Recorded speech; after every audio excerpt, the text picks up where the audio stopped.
गांव के एक खामोश कच्चे घर में दो मासूम बच्चे जैनब और अहमद रहते थे। उनकी जिंदगी आसान नहीं थी, क्योंकि उनके साथ उनकी सौतेली मां शबनम रहती थी, जिसके रवैये में नरमी कम और सख्ती ज्यादा थी। कच्चे घर का सहन खामोश पड़ा था। जैनब और अहमद जमीन पर बैठे हुए थे, थके हुए, भूखे और खामोश। तभी अचानक शबनम गुस्से में बाहर आई और चीखते हुए कहने लगी, तुम दोनों यहां बैठे क्या कर रहे हो? जाओ खेतों में काम करो। अगर आज काम नहीं किया तो खाना नहीं मिलेगा। जैनब ने डरते हुए आहिस्ता से कहा, अम्मी, हम सुबह से काम कर रहे हैं, हम बहुत थक गए हैं। मगर शबनम को कोई फर्क नहीं पड़ा। वो गुस्से से बोली, मुझे कोई बहाना नहीं चाहिए, फौरन निकलो यहाँ से। अहमद ने खामोशी से अपनी बहन का हाथ पकड़ा और धीरे से कहा, चलो बाजी, वरना वो हमें मारेगी। दोनों बच्चे आहिस्ता आहिस्ता उठते हैं और कोने में रखी हुई अपनी खदालें उठा लेते हैं। उनके छोटे छोटे हाथों में वो भारी औजार उनकी मजबूरी की कहानी सुना रहे होते हैं। दोनों बच्चे आहिस्ता आहिस्ता घर से बाहर निकल गए। उनके कदम भारी थे, दिल खौफ से भरा हुआ था और आंखों में आंसू थे। गांव के बाहर फैले हुए सुनसान और खुश्क खेत थे, जहां ना साया था ना आराम। वहीं जैनब और अहमद रोज आते थे। अपनी खदालों के साथ उन्होंने मिट्टी खोदना शुरू कर दिया। जमीन बहुत सख्त थी और उनके छोटे छोटे हाथ कमजोर थे। कुछ ही देर में उनके कपड़े मिट्टी से भर गए और पसीना उनके चेहरों से बहने लगा। जैनब थक कर रुक गई, उसकी सांस फूल रही थी। उसने कमजोर आवाज में कहा, अहमद, मुझसे नहीं हो रहा, मुझे बहुत भूख लग रही है। अहमद ने अपनी बहन की तरफ देखा। उसकी आंखों में भी थकन साफ नजर आ रही थी, मगर उसने हिम्मत करते हुए कहा, बस थोड़ा सा और बाजी, काम मुकम्मल करना है, वरना वो हमें खाना भी नहीं देगी। दोनों बच्चों ने दोबारा हिम्मत की और मिट्टी खोदना शुरू कर दी।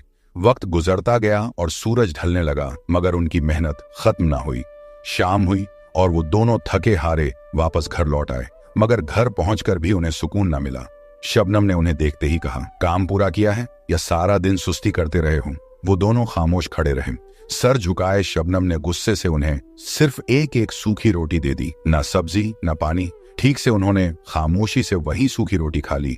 ना कोई शिकायत की, ना कुछ कहा। यही उनकी जिंदगी बन गई थी। हर दिन मेहनत, हर रात भूख, और ये सिलसिला एक दिन नहीं बल्कि कई दिनों तक चलता रहा। उन्हें अभी ये मालूम नहीं था कि इसी जमीन के नीचे एक ऐसा राज छुपा हुआ था जो उनकी पूरी जिंदगी बदलने वाला था। कई दिन इसी तरह जुल्म सहते हुए गुजर गए, मगर एक दिन जैनब और अहमद की बर्दाश्त खत्म हो गई।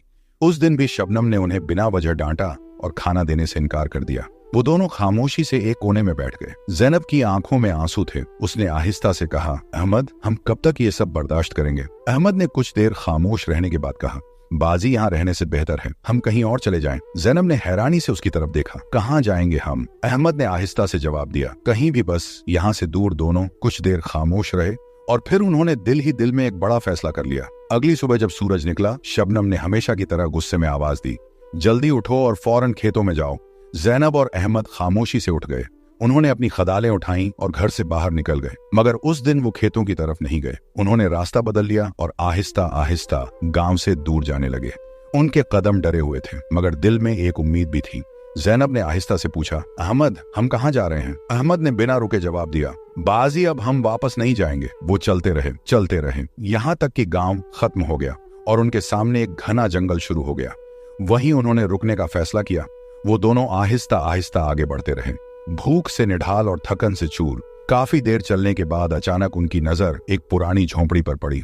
वो झोंपड़ी टूटी फूटी थी, जैसे कई सालों से वहां कोई ना आया हो। जैनब ने डरते हुए कहा, अहमद, ये जगह ठीक तो है ना? अहमद ने झोंपड़ी की तरफ गौर से देखा, फिर आहिस्ता से बोला, बाजी, हमारे पास और कोई जगह भी तो नहीं है। दोनों आहिस्ता आहिस्ता झोंपड़ी के करीब गए। दिल में डर मगर एक उम्मीद भी थी। उन्होंने अंदर झांक कर देखा। अंदर कुछ भी खास नहीं था, सिर्फ मिट्टी और खाली जगह, मगर उनके लिए वही एक सहारा था। उन्होंने वहीं रहने का फैसला कर लिया। उस दिन पहली बार उन्हें लगा कि शायद वो इस जुल्म से दूर आ गए हैं, मगर उन्हें क्या मालूम था कि ये जंगल अभी उनकी ओर भी सख्त आजमाइश लेने वाला है। शाम हो चुकी थी, मगर अहमद और जैनब अभी तक घर वापस नहीं आए थे। शबनम दरवाजे पर खड़ी गुस्से में बोली, ये दोनों अभी तक कहाँ रह गए हैं?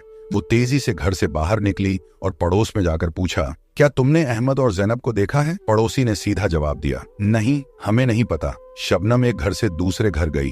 हर जगह उसने यही पूछा, अहमद और जैनब कहाँ हैं? मगर हर जगह से एक ही जवाब मिला, हमें नहीं मालूम। अब शबनम के चेहरे पर गुस्सा और बेचैनी दोनों नजर आ रहे थे। वो वापस घर आई और दरवाजे पर खड़ी होकर अंधेरे में देखने लगी। मगर अहमद और जैनब कहीं नजर नहीं आए। उसे अंदाजा हो गया कि वो दोनों अब वापस नहीं आएंगे।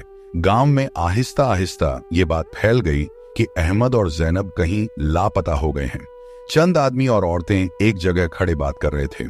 एक आदमी ने परेशानी से कहा, सुबह से दोनों बच्चे नजर नहीं आए, लगता है कहीं चले गए हैं। पास खड़ी एक बूढ़ी औरत ने सर हिलाते हुए कहा, हाँ, मुझे तो पहले ही फिक्र थी। वो थोड़ी देर रुकी, फिर आहिस्ता से बोली। शबनम का रवैया भी उनके साथ ठीक नहीं था।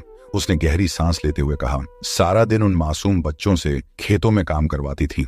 कुछ लम्हों के लिए सब खामोश हो गए। हर किसी के चेहरे पर फिक्र थी, मगर किसी को यह नहीं मालूम था कि अहमद और जैनब कहां जा चुके हैं। दूसरी तरफ अहमद और जैनब ने वो रात उसी झोंपड़ी में गुजारी। सुबह हुई तो जैनब ने आहिस्ता से कहा, भाई, मुझे भूख लगी है।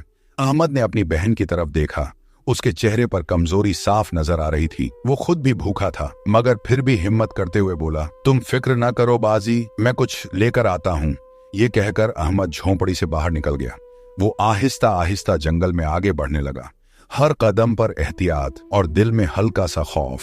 कुछ दूर चलने के बाद उसकी नजर एक नहर पर पड़ी। वो करीब गया और पानी में झांक कर देखा। मछलियां तैर रही थीं। अहमद के चेहरे पर उम्मीद की एक झलक आई। उसने हाथ पानी में डाला। पहली बार कुछ न मिला, मगर उसने हिम्मत नहीं हारी। दूसरी बार, फिर तीसरी बार। आखिरकार एक मछली उसके हाथ में आ गई। उसके चेहरे पर हल्की सी मुस्कुराहट आ गई। वो फौरन मछली लेकर वापस झोंपड़ी की तरफ आया। जैनब ने जैसे ही मछली देखी, उसके चेहरे पर खुशी आ गई। भाई, हमें खाना मिल गया। दोनों ने मिलकर उसे पकाया और कई दिनों बाद सुकून से खाना खाया। खाने के बाद दोनों ने खामोशी से हाथ उठाए और अल्लाह का शुक्र अदा किया। और आहिस्ता आहिस्ता अहमद और जैनब इस जंगल की जिंदगी के आदी हो गए थे। अब वो पहले की तरह हर वक्त डरे हुए नहीं रहते थे। शबनम के सख्त रवैये से दूर आकर उन्हें ऐसा लगता था जैसे वो किसी बोझ से आजाद हो गए हों। अब उनका एक मामूल बन चुका था। कभी अहमद नहर से मछलियां पकड़कर ले आता और दोनों मिलकर उन्हें पका लेते, और कभी वो जंगल में जाकर दरख्तों से फल तोड़ लाते। इसी तरह वो दिन गुजार रहे थे। उनके पास ज्यादा कुछ नहीं था, मगर एक दूसरे का साथ था, और अब वो एक दूसरे के साथ ही खुश थे। उन्हें नहीं मालूम था कि आगे उनके साथ क्या होने वाला है। दूसरी तरफ शबनम अकेली घर में बैठी थी। घर बिल्कुल सुनसान हो चुका था। न अहमद की आवाज थी, न जैनब की। हर तरफ खामोशी छाई हुई थी। वो बार बार दरवाजे की तरफ देखती और गुस्से से बड़बड़ाती, पता नहीं कहाँ चले गए हैं दोनों। कुछ देर बाद वो उठी और सहन से होती हुई खेतों की तरफ निकल गई। मगर आज सब कुछ मुख्तलिफ था। वही काम जो पहले बच्चों से करवाती थी, अब उसे खुद करना पड़ रहा था। उसने कुदाल उठाई और मिट्टी खोदना शुरू किया, मगर चंद ही लम्हों बाद वो रुक गई और गुस्से से सांस भरते हुए बोली, सब काम मुझे ही करना पड़ रहा है। वो दोबारा काम में लग गई, लेकिन अब ना रफ्तार थी ना वो आसानी। बार बार रुकती, इधर उधर देखती और फिर खामोश हो जाती। घर का सुकून, खेतों का काम, सब कुछ अब उस पर आ चुका था। कुछ लम्हों के लिए वो बिल्कुल खामोश खड़ी रही, जैसे कुछ सोच रही हो, मगर अगले ही लम्हे उसने खुद को संभाला और दोबारा काम में लग गई। उसे अभी भी ये एहसास नहीं था कि जिन बच्चों को वो बोझ समझती थी, वही उसका सबसे बड़ा सहारा थे। एक दिन अचानक जैनब की तबीयत खराब हो गई। वो झोंपड़ी के अंदर बैठी थी और कमजोरी से सहारा लेकर दीवार के साथ लग गई। अहमद ने जैसे ही उसे देखा, वो फौरन उसके पास आया। परेशानी से बोला, बाजी, क्या हुआ तुम्हें? जैनब ने आहिस्ता से जवाब दिया, भाई, मेरी तबीयत ठीक नहीं है। मुझे बुखार सा महसूस हो रहा है। ये सुनकर अहमद और भी परेशान हो गया। वो कुछ लम्हे खामोश खड़ा रहा, जैसे सोच रहा हो। फिर उसने इधर उधर देखा। ये सुनसान जंगल, ये टूटी हुई झोंपड़ी। उसने आहिस्ता से कहा, यहाँ तो कोई इलाज भी नहीं है। अगर तुम्हें किसी हकीम के पास ले जाऊं तो शायद तुम ठीक हो जाओ। जैनब ने कमजोर सी हाँ में सर हिला दिया। अहमद ने फौरन उसे सहारा दिया और आहिस्ता आहिस्ता उसे साथ लेकर जंगल के रास्ते पर चलने लगा। वो एहतियात से कदम रख रहा था ताकि जैनब को तकलीफ ना हो। काफी देर चलने के बाद वो जंगल के किनारे पहुंच गए। जैसे ही वो जंगल से बाहर निकले, अचानक उनकी नजर एक कच्ची मिट्टी की बनी हुई झोंपड़ी पर पड़ी। दोनों वहीं रुक गए। अहमद ने हैरानी से उस झोंपड़ी की तरफ देखा। अहमद एक लम्हा रुका, फिर आहिस्ता आहिस्ता जैनब को सहारा देते हुए उस झोंपड़ी की तरफ बढ़ने लगा। दरवाजे के करीब पहुंचकर उसने हल्के से दस्तक दी। कुछ लम्हे खामोशी रही, फिर अंदर से हल्की सी आहट सुनाई दी और दरवाजा आहिस्ता से खुला। सामने एक सफेद दाढ़ी वाले बुजुर्ग खड़े थे। उन्होंने अहमद को गौर से देखा और नरम आवाज में पूछा, कौन हो बेटा, क्या बात है? अहमद ने अदब से सर झुकाया और घबराई हुई आवाज में कहा, बाबा जी, अगर पानी मिल जाए तो हमें बहुत प्यास लगी है और मेरी बहन भी बीमार है। बुजुर्ग कुछ लम्हे खामोश रहे। वो दोनों को देखते रहे, फिर उनके चेहरे पर नरमी आ गई। उन्होंने दरवाजा पूरा खोला और आहिस्ता से कहा, अंदर आ जाओ बेटा, यहां बैठ जाओ। दोनों झोंपड़ी के अंदर आकर बैठ गए। बाबा जी ने फौरन एक बर्तन में पानी भरकर उनके सामने रख दिया। अहमद ने जैनब को सहारा दिया और पहले उसे पानी पिलाया, फिर खुद भी चंद घूंट पिए। कुछ देर बाद अहमद ने हिम्मत करके बाबा जी की तरफ देखा और बोला, बाबा जी, मेरी बहन बीमार है, क्या यहाँ